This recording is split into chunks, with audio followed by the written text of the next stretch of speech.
Stop everything, now. Not because the outside world deserves your attention, but because you are about to face the only thing that has always been in command, the state you choose to inhabit within. You have been trained to believe that life comes from the outside in, like rain falling on a city, and you merely run trying not to get wet. I tell you with the authority of someone who observes the human mind without romanticism. Life responds from the inside out. What you call reality is the delayed echo of a silent decision. It is the return of what you sustain when no one is watching, when no one applauds, when no one confirms. Your soul will tremble because a part of you knows this is true, and another part fears what this truth demands. Because if the command is within, there are no more excuses. There is no more, it was the world, it was luck, it was the person, it was the timing. There is only the state you chose to repeat. And what you repeat internally becomes the pattern externally. You can call it energy, focus, identity, frequency, whatever you like. The name doesn't matter. What matters is the mechanics. You become what you sustain. So listen carefully and don't turn this into poetry. For 2 minutes you will uphold a verdict. It is already mine, it has already happened. Not as hope, not as a request, not as superstition, but as an internal decree. When you say it will happen, you place your desire in a distant room, behind glass, and keep banging on the glass with your forehead. When you say it has already happened, you pull the desire into the present and compel your entire system to behave like someone who has already crossed the finish line. The visible world is a stage. You see the scene, but you don't see the script. And the script is written beforehand, in the invisible, in the place where you decide who you are when silence faces you. The first principle is simple and brutal. Stop treating your desire as a future event and start treating it as a memory. The future is the territory of anxiety. Memory is the territory of certainty. Memory has weight, texture, and temperature. You can remember the smell of a place, the sound of a voice, the way your body relaxes when something is resolved. That is what you need to learn to do with what you desire. Give it the weight of something concluded. If you want financial change, don't live like someone awaiting a lucky day. Live like someone who has already passed through the phase of scarcity and is now managing a new normal. You think this is fantasy because you confuse imagination with daydreaming. Daydreaming is a weak, non-committal image made to provide relief for a few seconds before you return to the drama. Assumed imagination is an image with identity, with posture, and with consequence. It's like signing an internal document and acting accordingly. Imagine someone who receives a message confirming that a negotiation has concluded in their favor. They are still on the same street under the same sky with the same cars passing, but internally things have changed. Their chest opens, their speech slows down, the hurry vanishes. They don't need to convince anyone of anything, because the certainty already exists. This certainty changes choices effortlessly. And here is the secret nobody wants to hear. The world does not respond to your desire. It responds to your sense of possession. Desire can be strong and still be a lack. You can want intensely and still be affirming absence. What transforms is the sense of possession, the "this is already done" internally. That's why the phrase "it is already mine, it has already happened" is not decoration. It is a tool. It reorganizes your behavior, and behavior is the language of reality. So I ask you, who are you in the instant when nothing confirms it? Who are you when the screen hasn't updated yet? When the message hasn't arrived, when the phone is quiet, when the balance looks the same, when the door still seems closed? If you return to your old self in those moments, you return to asking for the old reality. Life does not punish you, it mirrors you. It does not judge you, it reproduces you. The mirror reproduces what you sustain, not what you desire for a few seconds. That is why the first principle demands maturity. You need to carry the feeling of completion before seeing the proof. Do you want a symbolic exercise for this first principle?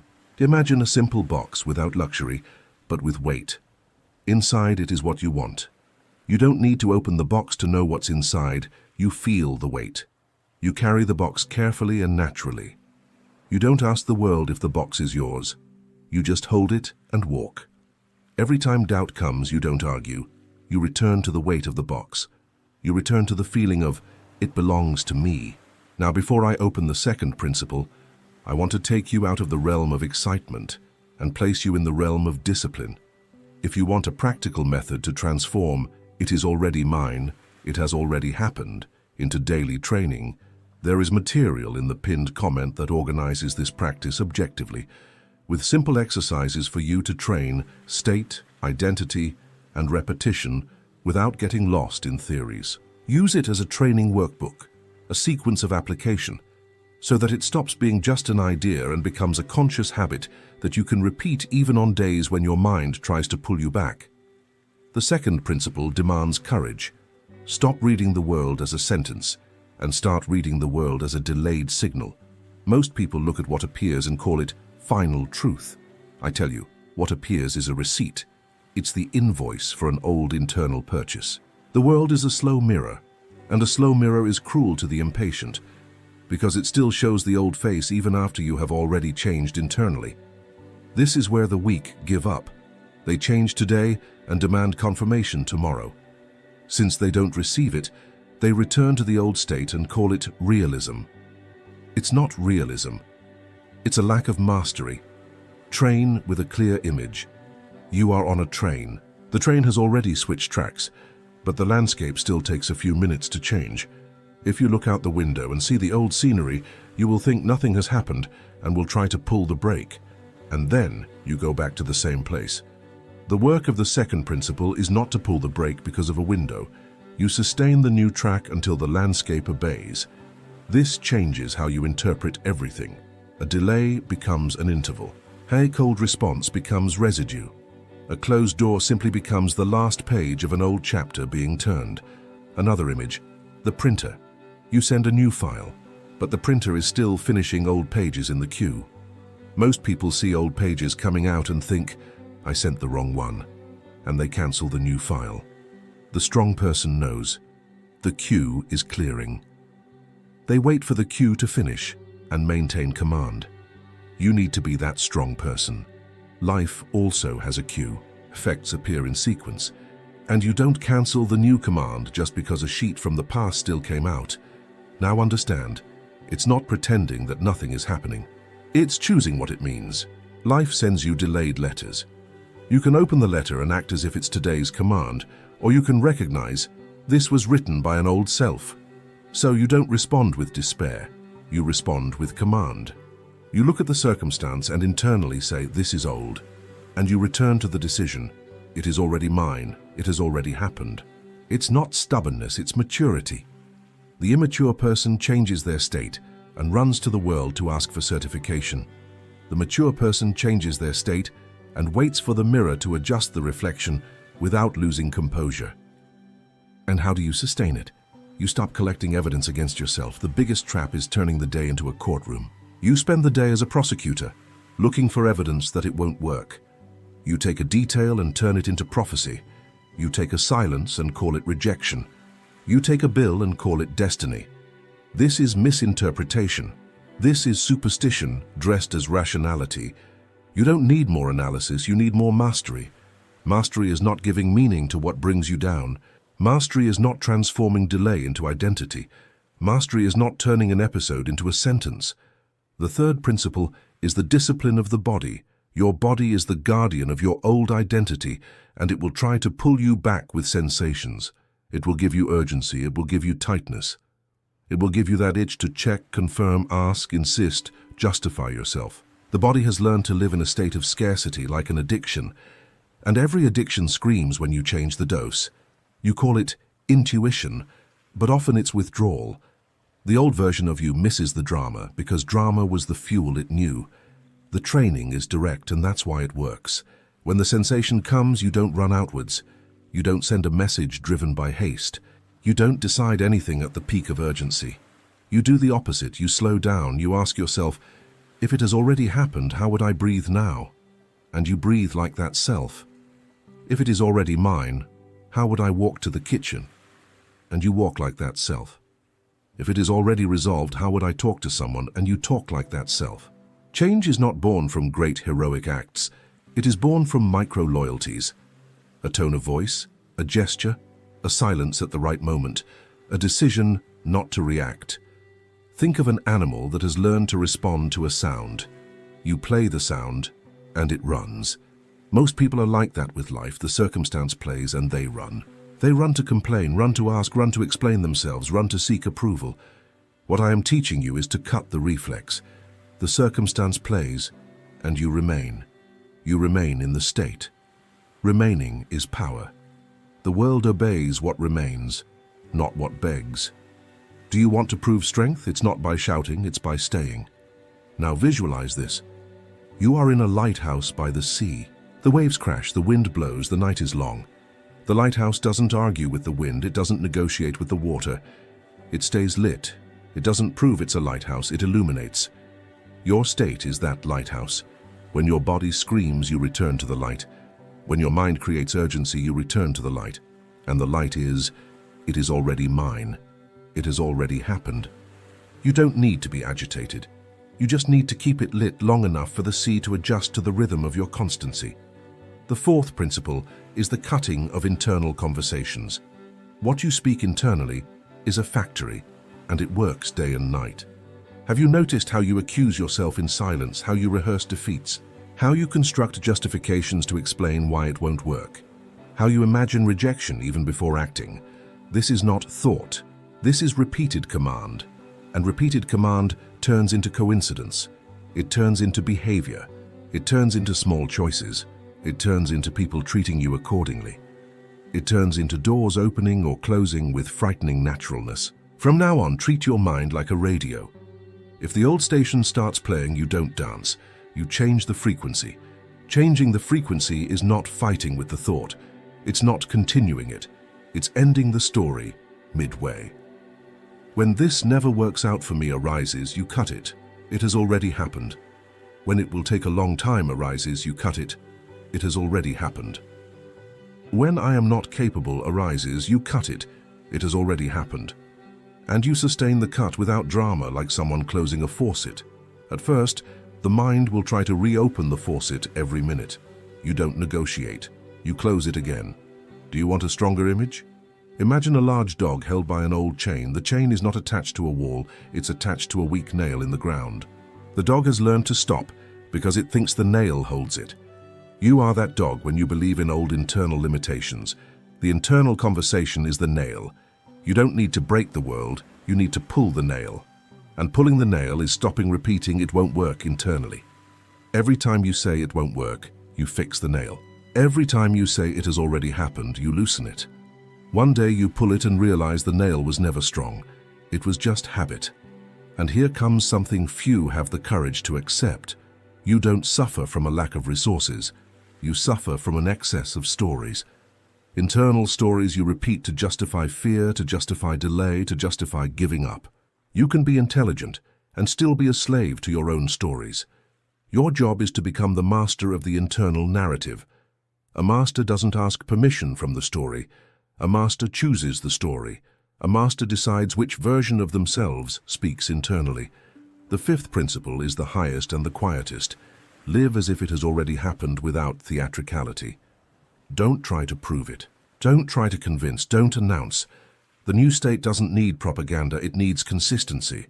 Those who truly have don't shout. They manage, they decide, they choose. They remove the superfluous. They stop chasing crumbs. They stop turning every detail into an oracle. They live. And living here means acting from the obvious. If it is already yours, you don't beg. You organize. You protect. You select. You set boundaries. You stop accepting what doesn't align with the state you have assumed. This demands a deep cut. Stop making your desire an altar. An altar creates distance. You stand below, looking up, calling it my dream, as if it were an unreachable star. Instead, make your desire a norm. A norm is ground. It is a standard. It is expected.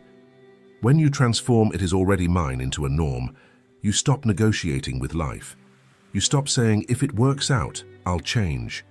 You change first, and that's it. You assume first, and that's it. The world doesn't give you permission to be who you decided to be. You authorize yourself internally, and then the world follows your command. And here comes the final blow, what truly shakes the soul. Many want the thing, but they don't want to lose their old version of themselves. They want the result, but they want to keep the same excuses, the same habits, the same reactions, the same small daily humiliations. This is asking the mirror to show a new face while you insist on making the same expression. Life is not fooled. It responds to what you are, not to what you recite. So choose seriously. Are you willing to abandon the old self? Are you willing to let die the character who lives on crumbs, on fear, and on one day? Because the new reality demands a new you, and no one crosses into the new carrying the old as cherished baggage. Do a test now without ceremony, because the state is proven in the body, not in discourse. For 2 minutes, close off the outside world. Sit like someone who has already won. Breathe like someone who has already received. Remember like someone who has already crossed. Bring into your chest the exact feeling of resolved. It's not euphoria, it's stillness, it's stability. It's like stamping a passport. You've already entered. And then say with internal firmness, without asking, without negotiating with time, without bowing to appearances, it is already mine. It has already happened. And finish the 2 minutes the same way you would start a morning after victory. Simple, normal, stable. After that, the world will try to call you back like an old song playing in the background. It will offer concerns disguised as responsibility. It will invite you to draining conversations. It will provoke you with comparisons. It will tempt you with the addiction of checking for signs. And then you remember, you don't live by signs. You live by states. And states, when sustained, become facts. Facts don't arrive like theatrical magic. They arrive as a fit, like the right call, like the seemingly unlikely encounter, like a door that opens silently, like a solution that appears out of nowhere to those who don't understand what you sustained. And when reality appears, you won't celebrate like someone surprised. You will recognize it like someone who already knew, because for you it had already happened. Your victory doesn't begin with applause, it begins in silence. It begins the moment you stop asking and start commanding, not with external arrogance, but with internal command. To command is to remain in the state, even when appearances provoke. To command is not to stoop to argue with the reflection. To command is to keep walking like someone who has already arrived, without needing to explain the path to those who only believe when they see. And if you are waiting for a big sign, I will cut that dependency now. External signs are like fireworks. They make noise, illuminate for an instant, and then leave you in the dark again. What changes destiny is the ember, not the fire. Ember is silent repetition. Ember is you waking up and before touching your phone, already putting on the uniform of the new self. Yes, uniform. Because identity is internal clothing. It changes the way you sit, the way you look, the way you choose, the way you respond. When you wear the uniform internally, you stop begging for external validation. Now fix a scene. Imagine you enter a room where important decisions are made. 2 people can be in the same room, with the same air conditioning, the same table, the same light. One enters with the posture of a visitor, asking permission to exist. The other enters with the posture of owning their own place, without arrogance, just with naturalness. The world responds to the second not because they shout, but because they don't doubt their own right. You need to learn this naturalness. Naturalness is not talent, it's training through repetition. You repeat the state until it becomes your default mode. You don't need a cinematic transformation, you need daily loyalty. Loyalty is when you choose the new version of yourself in small situations where no one sees. It's when you speak more firmly without being aggressive. It's when you refuse a habit that keeps you in the old state. It's when you stop explaining yourself to those who don't understand you. It's when you close the door on a draining conversation. Reality does not bend to speeches, it bends to patterns. And the pattern is born in the smallest choices you make when the old life tries to lure you back. So listen closely, because I won't sugarcoat it. Stop begging for external changes. Stop asking when. Stop treating life like a judge who needs to approve you. Life is an obedient mirror, and you are holding the command. From now on, you will not beg for crumbs. You will command in silence and certainty that reality obeys the state you have assumed within yourself. You will silence the old conversation and sustain the new identity. You will stop making your attention a toy for the world and will make the world a reflection of your attention. And if you want to consolidate this even more firmly, go back to the pinned comment and use the material indicated there as your guided training, as an application roadmap, to maintain discipline when the excitement fades. Use it as a tool to strengthen consistency, to structure your repetitions, to remember what to do on days when your mind tries to pull you back to old ground. Make this a practical step to consolidate the state and stop depending on your mood. Now go, in silence, in certainty, without drama, and say, even if your soul trembles within and your face remains serene without, it is already mine, it has already happened. And live as if reality has already signed off on it, because when you firmly assume it, it signs. Always signs. Listen, you walk through life as if you were servants of circumstance, when in truth you are masters who have forgotten your authority. Each day, you look outward and conclude, this is real, this is my life. But I tell you with all firmness, what you call reality is merely a delayed reflection of what has been assumed within you. The visible world is but shadow, the substance lies within you. Think about this. When a tree casts its shadow on the ground, you cannot mold the shadow to change the tree. It is the tree that determines the projected form. So too is your life. There is no point trying to uproot, move, or alter external signs, for they are merely projections. What must be transformed is the root, the state you silently assume, for from it everything originates. Most live as spiritual beggars, imploring the world to grant them change. They pray like those who supplicate. They wait like those who have nothing. But the law does not respond to lament, nor to despair. The law obeys conviction. It is not much talk that moves the invisible, but the silent certainty that, like a planted seed, already contains the harvest. This is where the 1-minute technique comes in.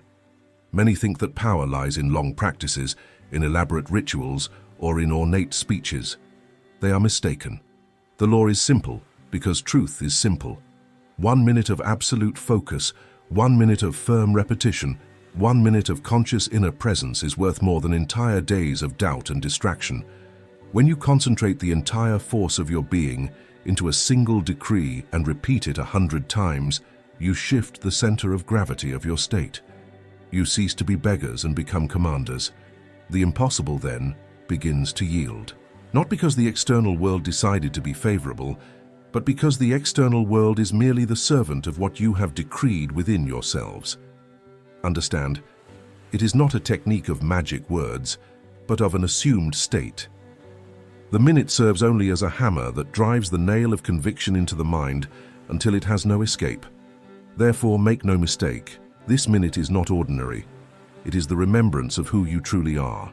It is the instant when the Creator awakens within man and decides, once and for all, that the world must obey what has already been accepted as real in the heart. It is the restoration of your forgotten inheritance, the authority to assume and to command that it be so. You have been taught to believe that imagination is merely fantasy, a baseless reverie, a play of the mind. But I tell you, imagination is the very substance of reality. Nothing you touch, see, or experience today would exist if it had not first been conceived in the invisible. Look around.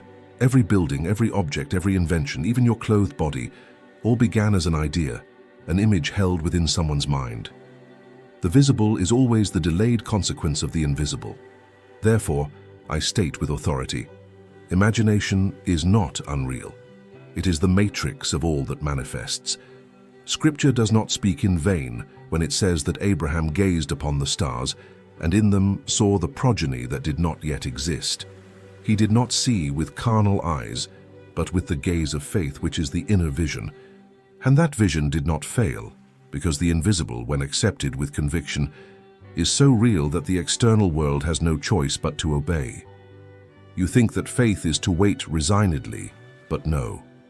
Faith is to assume as fact what is not yet seen, knowing that the invisible is more real than appearance. Imagination is the womb of creation, and whoever despises it condemns themselves to live only by what others conceive and sustain. Observe your own lives. How many times have you imagined the worst fed fear, mentally repeated scenes of failure and pain? And what happened? The world obedient presented you with exactly what you assumed. It was not bad luck, it was not cruel fate, but the immutable law that responds to the state you sustain. So too does it happen when, in silence, you dare to imagine the best, to see yourselves already living what you desire. The same power that brought misfortunes created by your negligence is the power that can bring blessings created by your discipline. The law does not choose, it merely reflects. Understand this well, there is no difference between imagining and living. The difference lies only in the time of maturation, like between the seed and the fruit. When you imagine intensely, you are already living in the invisible. It is as if you entered a room before the door was opened to your eyes. The physical world is merely the door that sooner or later opens to reveal what you already inhabited in secret. Therefore I tell you, do not wait for external signs to believe. You must believe first, because the sign is always consequence and never cause. Discipline here is essential. Many imagine for a few seconds, but soon contradict themselves with doubts and fears. It is like planting a seed and pulling it up every day to see if it is germinating. Thus, nothing grows. But the one who sustains, the one who guards the vision as one guards a treasure, will see the fruit, even if everyone around mocks and says it is impossible. For it is not the world that decides, it is the state you choose to inhabit. Therefore understand, imagination is reality in its purest form. It is not illusion, it is not escape, it is not a game of the mind. It is the creative power acting within you, waiting only for you to use it consciously. The impossible is merely that which you have not yet dared to imagine with faith. But when you sustain the vision, when you live within what you desire without, the world, like an obedient servant, bows and brings what has already been accepted. You do not need to ask, you do not need to implore, you merely need to assume. Imagination is the place where the miracle has already happened, and to live in it is to decree to the world it is so. You need to understand that the law does not respond to desire itself, but to the state you inhabit. To desire something is to recognize that you do not possess it, and while you live in that recognition, you perpetuate absence. It is like the beggar who looks at wealth and implores. His desire is sincere, but the state he sustains is one of lack. And the law, which neither judges nor questions, merely reflects, returns to him more of what he is inwardly. The universe does not respond to the distressed plea, but to the silent position you assume within.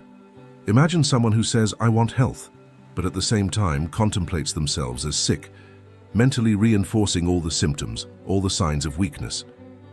What is being sustained? Not health, but sickness. So too with the one who cries out for prosperity, but lives in a state of fear, scarcity, of anxious vigilance over every penny. He thinks he is desiring wealth, but his state is one of poverty, and that is what the law mirrors.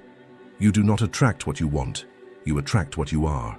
It is necessary then to change direction. Instead of remaining in desire, assume the state of fulfillment. Say to yourselves, "It is already mine. I already live this."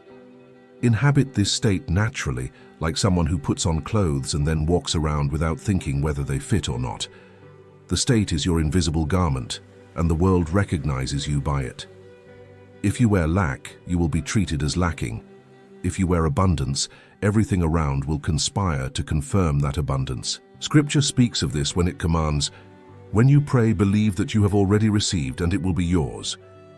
Observe carefully. It is not, "Ask to receive one day." It is, "Believe that you have already received." This is assuming the state. You must enter the mental scene where the desire is already realized and remain there until the outer mind can no longer doubt. It is like inhabiting a new home. At first, everything is new, but later, naturally, it becomes your home. Thus it happens with the assumed state.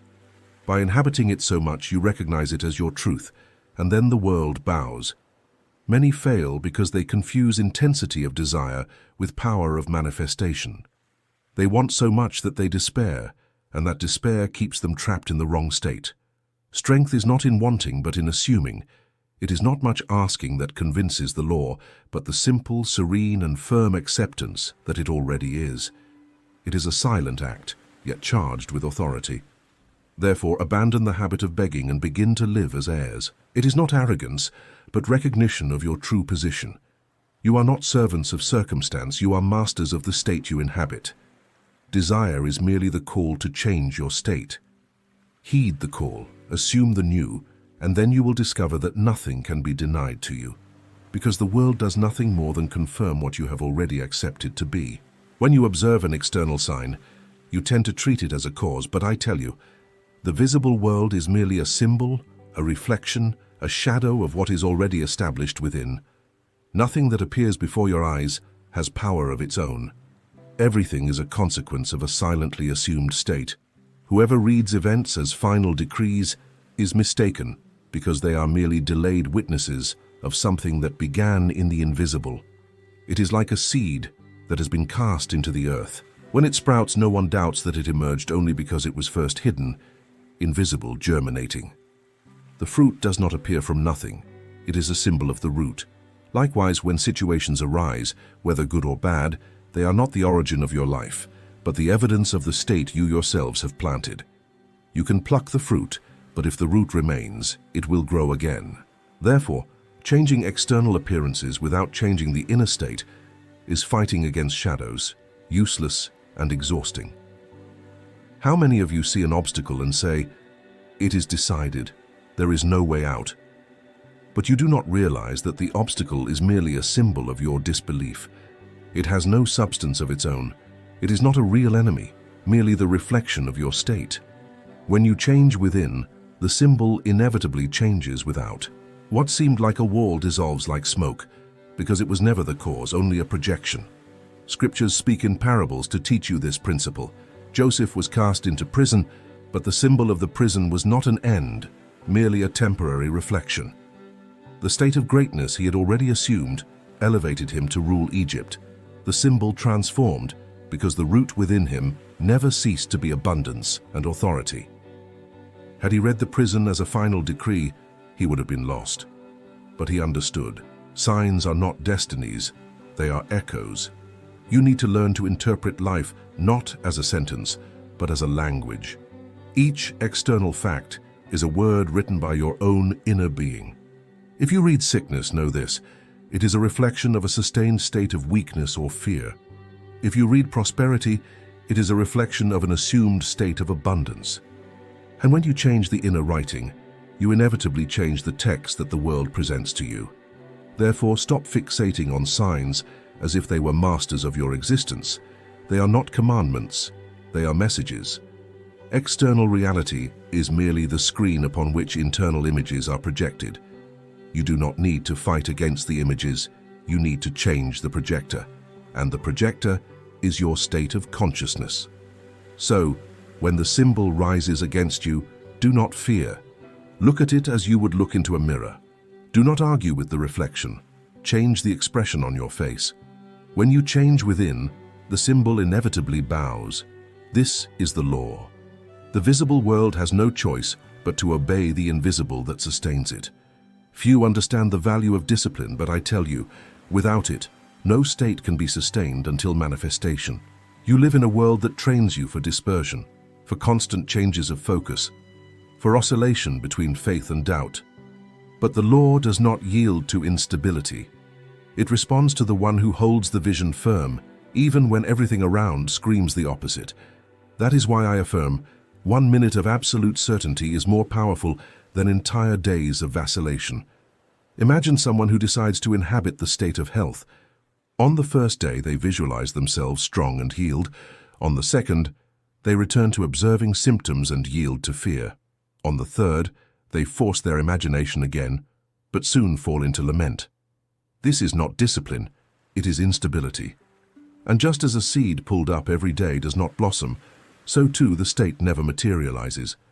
Discipline is to remain, even if the senses say the opposite. It is to water the same vision until it imposes itself as reality. The rebellious mind will say, "But nothing has changed. I am still surrounded by the same difficulties." It is at this point that discipline proves itself. It is not difficult to believe when everything seems favorable. The challenge lies in sustaining the vision when appearances seem to mock you. The one who endures this contrast without yielding, who insists on silent conviction, will see the impossible yield before them. For it is not time that governs, it is persistence in the state. Remember, there is no greater effort than that of constancy. I am not speaking of physical effort, but of the inner decision not to betray the vision you have chosen. It is easy to oscillate. It is rare to maintain oneself. But the law does not reward the wavering. It obeys the constant. When you repeat, when you return to the state, when you refuse doubt even in the face of contrary signs, you are driving invisible roots that no wind can uproot. Discipline is the invisible thread that unites the invisible to the visible. Without it, you live in flashes. Today you believe, tomorrow you doubt. Today you plant, tomorrow you uproot. But with it, the vision becomes so solid within you that the external world has no choice but to bow. It is like the potter who molds clay. It is not enough to touch it once and let go. He holds his hands firm until the desired shape is established. Therefore understand, discipline is not empty rigidity. It is faithfulness to what you have already chosen to be. It is the courage not to abandon the state, even when the senses cry out otherwise. It is the act of returning 100 times to the same decree until it becomes natural. The undisciplined gets lost in appearances.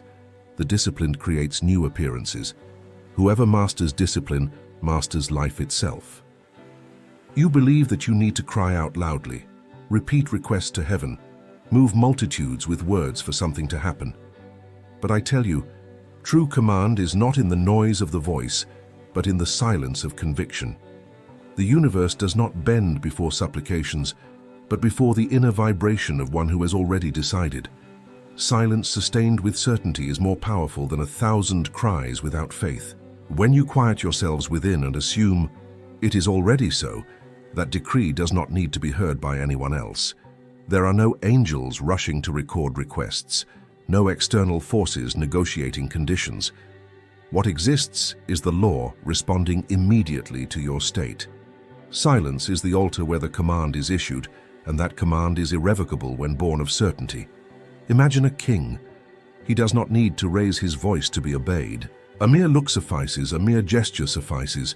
Simply being in a position of authority suffices.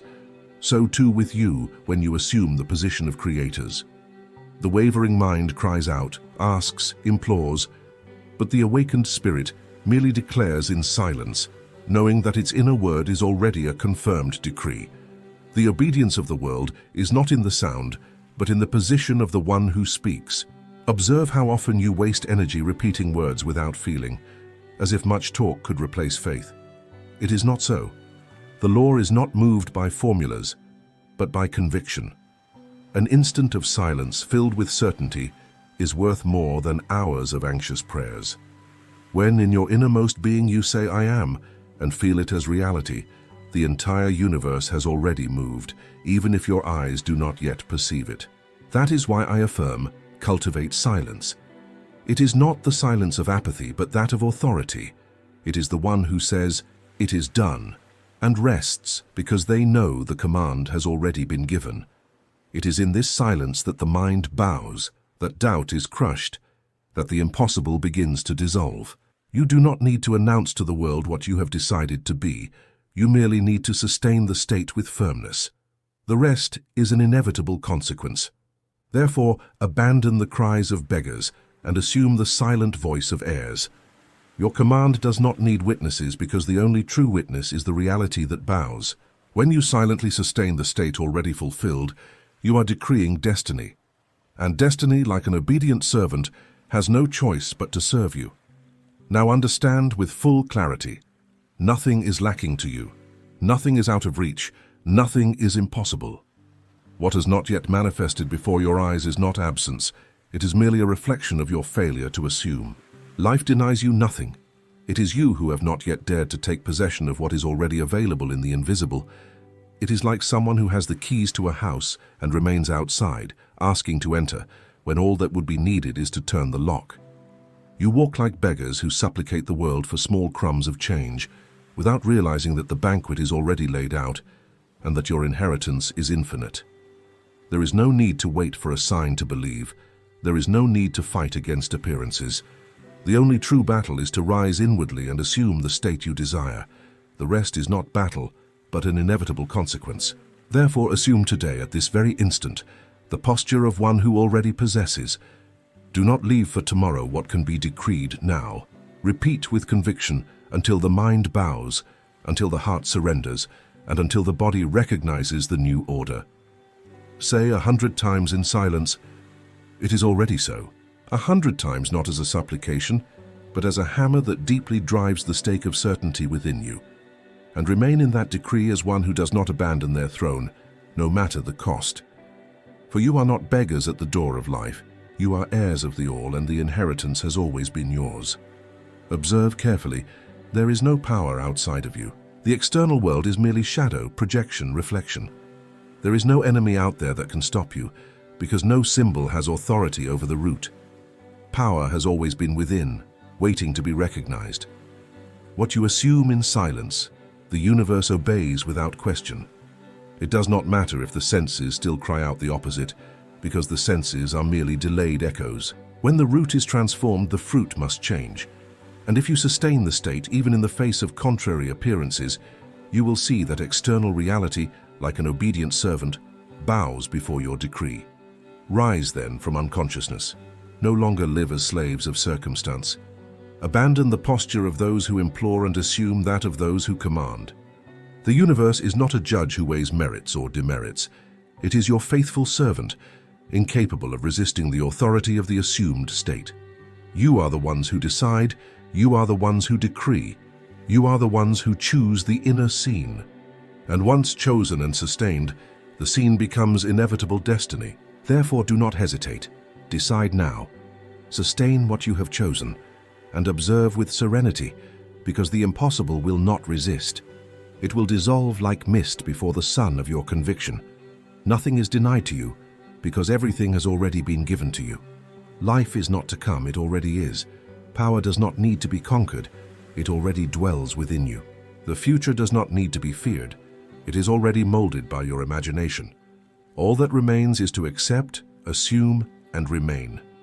The entire universe will bend to your decree. Remember, everything already is, and everything already belongs to you. Stop looking for the extraordinary outside yourself. While you chase after signs, miracles, and proofs, you forget that everything that happens to you, be it triumph or misery, is merely the shadow of what you silently accepted within yourself. The world doesn't make mistakes. It has no will of its own. It merely reflects like a cold mirror what you have held as real in your innermost being. And this reflection is merciless, for it doesn't respond to what you declare with your mouth, but to the state you dare to carry in your heart. Life never argues with you, never. It doesn't listen to your complaints, nor your pleas, nor the long speeches with which you try to convince it. Life is not a judge to whom you must present arguments. It is a servant that merely obeys the silent command emanating from your being. That's why so many pray without seeing answers, ask without receiving, cry out without change. Because while the lips speak one thing, the inner state screams another. And it is this hidden scream, often unconscious, that life hears and reproduces. And look back, look at the events of your history. Every victory, every loss, every encounter, and every failure was not by chance, nor bad luck, nor blind fortune. Everything was aligned with the inner posture you maintained. You may even have believed certain things were imposed upon you, but no, you allowed them by inhabiting the state that corresponded to them. Just as a shadow doesn't move without the body, your life isn't shaped without the state you occupy. And this is where few have the courage to face the truth. You are a victim of nothing but your own persistence in states you no longer desire. Slavery is not in the facts, but in the habit of always recognizing yourself in the same inner place. This is the most subtle prison, living by repeating states you could abandon at any instant, but don't, because you've learned to call I that which was never you. If you insist on searching outside, you will always be like a beggar at the door of a banquet. That unknowingly is within your own house. Everything is already prepared, but you keep waiting for the dish to arrive from others' hands. You don't realize that the only key that opens the doors lies in what you decide to assume as true. Now understand, the world you call reality is not solid, not fixed, not immutable. It is as malleable as clay. But this clay does not yield to fragile requests or lukewarm hopes. It only obeys the firm touch of a state assumed with conviction.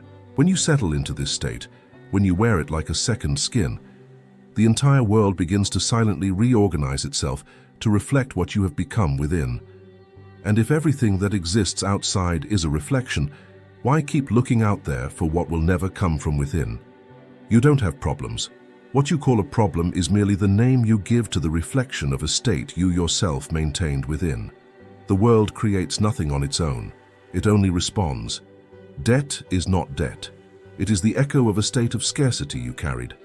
Illness is not illness. It is the reflection of a state of fragility you assumed, consciously or not. Loneliness is not loneliness. It is the return of a state in which you saw yourself as separated, rejected, or unworthy of companionship. Life has no autonomy to impose anything on you. It only delivers impersonally and perfectly the harvest of the seed you silently planted. It's hard to face this because it means there are no excuses, no victims, no one else to blame. But at the same time, it is liberating. Because if the root is within you, the power to uproot and plant anew is also there. You can spend years trying to resolve the effect and remain trapped. You extinguish one flame here, another appears there, because the cause was never external. People fight symptoms and forget the source. It's like someone who sees a crooked reflection in the mirror and tries to fix the glass instead of adjusting their own posture. It's no use chasing new opportunities, new doctors, new relationships, if your inner state remains the same. Life only changes when you change your state, not when you change your scenery. The state is an invisible garment you choose to wear. It's not about what you casually think, nor what you say you believe. It's the silent conviction that accompanies you when no one is watching. It's how you perceive yourself, what you take for granted. If you see yourself as someone who always struggles to achieve, that is the state. If you see yourself as someone constantly rejected, that is the state. And the world obedient will make sure to bring about episodes that confirm the image you yourself decided to wear. Changing states is not a task for a moment of euphoria, but for a firm decision. It's not an imaginary escape, but an inner repositioning. When you decide to inhabit another state, everything begins to dissolve. What seemed solid loses its grip, like mist dissipating with the sun. Debt loses its weight, because it no longer corresponds to the new state. Illness loses its hold, because it no longer finds fertile ground in your consciousness. Loneliness loses its voice, because it no longer finds an echo in one who recognizes themselves as complete. It is at this point that you realize there were no problems in themselves, but merely states you carried and have now let go of. The great illusion is to believe that you need something external to change your state. The weak mind thinks, when I have money, then I will feel prosperous. When I find someone, then I will feel loved. When I am healed, then I will feel healthy. But this is the inverted path. The state creates the fact, never the other way around. You dress yourself first, and only then does the world adapt. That's why many never change their lives. They wait for the reflection before changing the body. If you understand this truth, there will be no more despair. Change is not miles away, nor does it depend on special circumstances. It is found in a sustained thought, in a decision to remain in a new self-recognition. The state is the true soil of life. Plant in it and you will see the fruits. Change it and you will see the entire world reorganize itself. Don't fight against shadows. Don't call a problem that which is merely a reflection. Assume another state, and the reflection will have no choice but to follow. This is law, and law does not fail. What your eyes show you is not the truth. It is merely the delayed effect of what you have already carried within. External reality always lags a few steps behind the inner state, like an echo that takes time to dissipate. But people deceive themselves and take this delay as definitive. They look at the lack of money and say, "It's proven, I am poor." They look at the sick body and conclude, "This is what I am." They look at the absence of opportunities and accept, "Destiny has closed the doors on me." Thus they kneel before appearances, without realizing that appearances are merely the aged reflection of an old state. The Creator does not negotiate with facts. If you surrender to what you see, you condemn yourself to live off the remnants of the past. Everything before your eyes is a portrait of who you once were, not who you are now. And yet most accept this portrait as a sentence and confirm it with thoughts, feelings, and words. It's like looking in a mirror and believing that the reflected image can decide who you are, when in fact the image only exists because there was first a body before it. It's not about denying reality, but about not bowing to it. To deny would be to flee. To transcend is to remain unshaken. It is to look at lack and in silence affirm within yourself, I am already abundance. It is to look at illness and declare inwardly, I am already health. It is to face emptiness and maintain, I am already complete. You don't need to convince anyone. You don't need to shout it from the rooftops. You only need to remain faithful to the assumed state, even when everything around seems to mock you. This is the test that separates the few who awaken from the slumbering crowd. Because the world, before it surrenders, almost always presents resistance. It's like a wall that rises, not because it's indestructible, but to test if you truly desire to cross. Many retreat at this point, returning to submit to the visible. Few sustain the vision until the end, and these are the ones who see the impossible bend before their silent persistence. Understand, there is no power in the fact. It only seems solid because you forgot that you were the one who summoned it by inhabiting the corresponding state. The power is in the root, not the fruit. If the root changes, the fruit will inevitably have to change too. And if the root is invisible, you don't need to wait for the visible to give any sign to reposition yourself. The Creator doesn't await approval from evidence. They create it. Do not kneel before external evidence. Each time you bow to what you see, you strengthen the prison. But each time you remain faithful to the invisible you've chosen, even when nothing confirms it, you create space for the world to be compelled to yield. Courage is not about winning a war out there. Courage is about remaining unshaken within yourself until the scenario bends to the assumed state. This is the path of those who dare to create instead of react. Imagining is not playing with loose images, nor creating stories to escape reality. Imagining is decreeing. It is the act of molding, in silence and repetition, that which the world will inevitably be forced to reflect. Many confuse imagination with fantasy, and thus remain stuck in the same place. Fantasy is fragile, fleeting, it doesn't take root. It's like a waking dream that serves only as temporary relief. Creative imagination, on the contrary, is persistent, dense, filled with conviction. It doesn't ask, doesn't wish, doesn't plead, it establishes. When you imagine as if reliving a memory, in detail, feeling the weight and flavor of the scene, you are planting a seed in the invisible ground. And this seed, if watered by disciplined repetition, grows until it becomes inevitable. The mistake of most is to imagine once, feel inspired for an instant, and then immediately return to living and thinking as before. It's like casting a seed into the earth and abandoning it without water, without care, expecting it to blossom by chance. Effective imagination demands return, demands continuity, until the internal scene is more vivid than any external evidence. Have you noticed how old memories still affect you, even if the facts themselves disappeared years ago? A smell, a song, or a word can rekindle in seconds an emotion that seems more real than the present moment. This happens because the mind doesn't distinguish between what it has experienced and what it assumes as experienced. When you imagine correctly, you create anticipated memories. The body responds as if it were already true. The heart beats differently. The mind organizes itself in another way. And even your actions change effortlessly because you already see yourself in another place. This is the secret. Imagining is not creating something distant. It is bringing the future into yourself until it becomes a lived past. The external world, slow and obedient, merely follows what you have already established within. That is why discipline is so vital. It's not enough to feel it once.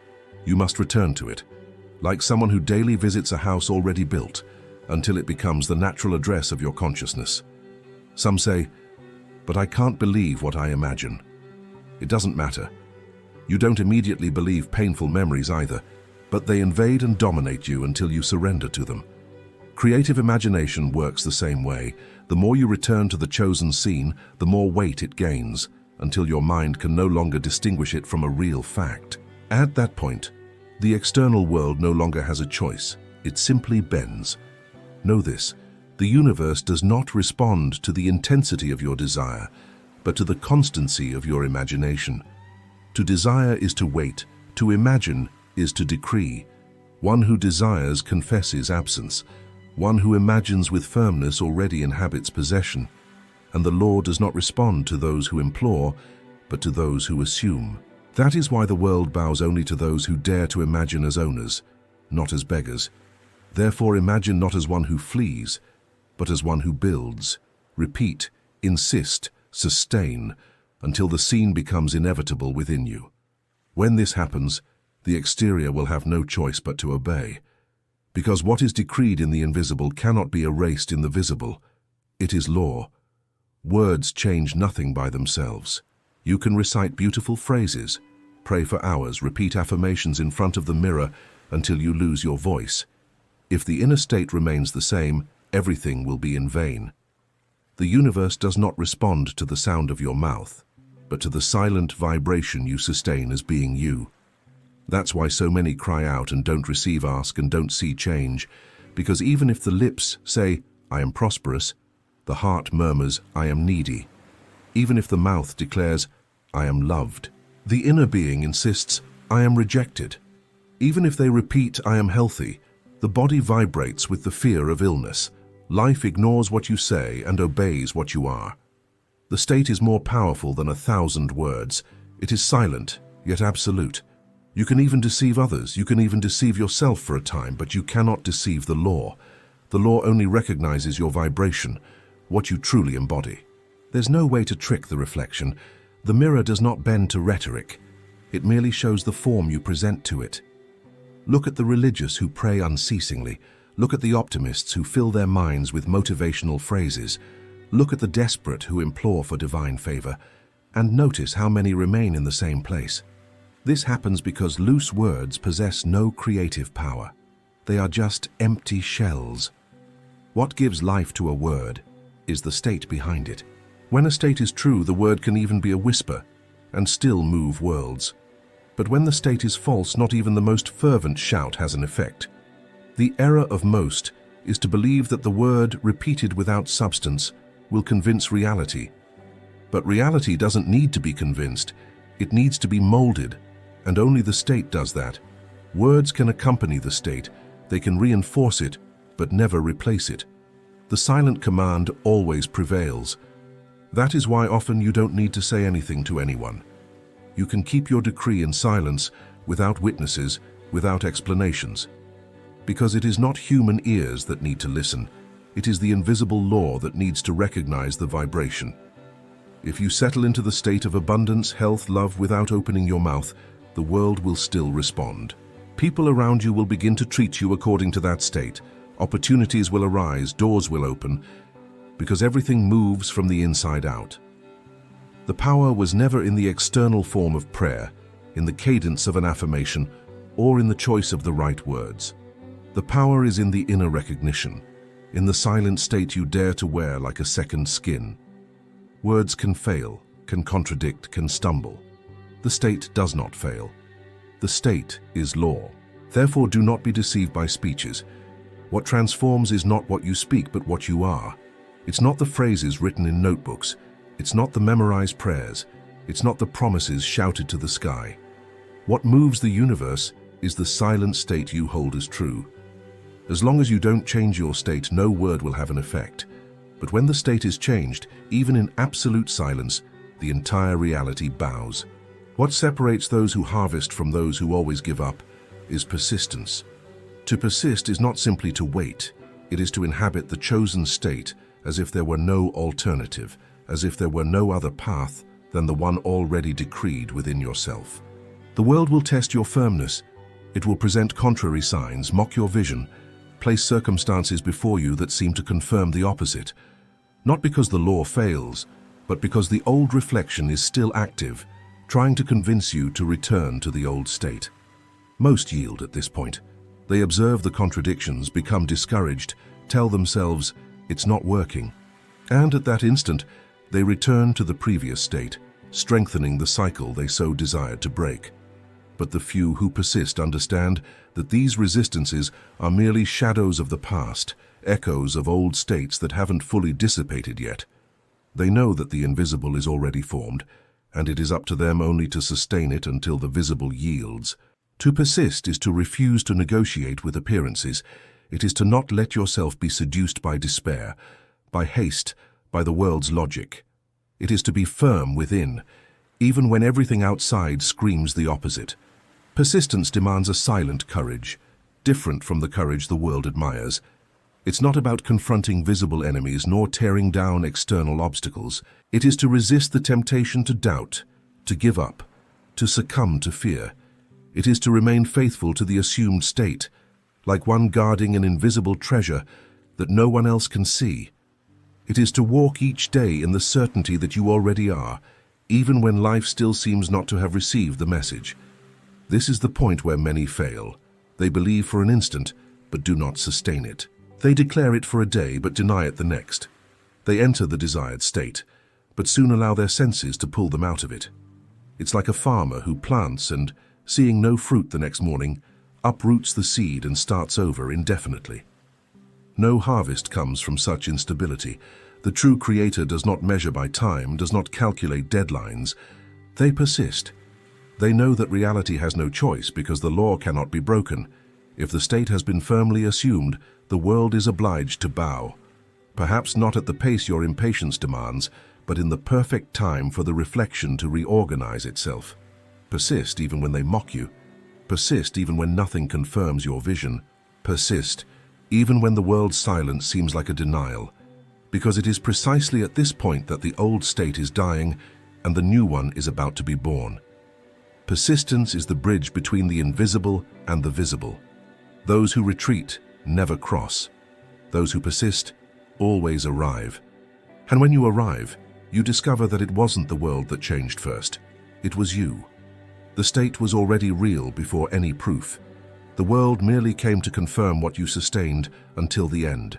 To persist is to win without a fight, to conquer without effort, to be faithful to what you already are until there is no alternative but to see the impossible become inevitable. Listen carefully. The time has come to abandon the posture of a beggar before life. You have spent too much time waiting for signs, praying for something to descend from heaven, asking for circumstances to take pity on you. But life is not a capricious master. It is an obedient servant. It never argued with you, it never denied you anything. It merely responded to the state you held as true. The world was never your enemy. It was always your mirror. Now understand, everything is already within you. There is nothing to conquer out there, only to assume in here. You don't need to beg for love, wealth, or health. You need to wear the state of one who already possesses them. You need to walk as an owner, speak as an owner, act as an owner, until the reflection bows. If you continue waiting for reality to give you permission to be, you will remain trapped in the same cycle of absence. But if you dare to assume it in silence, without explanations, without justifications, you will discover that the world has no choice but to obey. Therefore, stop asking. Command, not with empty words, but with the state you hold within your innermost being. Walk from now on as if failure were impossible, because in the law of assumption, to fail is simply not to persist. Everything you desire already is, already exists, is already ready, awaiting only for you to have the courage to inhabit that state without retreating. You are not a spectator of life, you are the source of the life you see. There is no circumstance greater than you. There is no destiny written outside of you. There is only the silent command that emanates from your being and shapes every detail of your experience. So rise and assume it, not tomorrow, not when the facts seem favorable. Assume it now. Persist. And you will see that the impossible is nothing more than the delayed reflection of a state you dared to sustain until the end.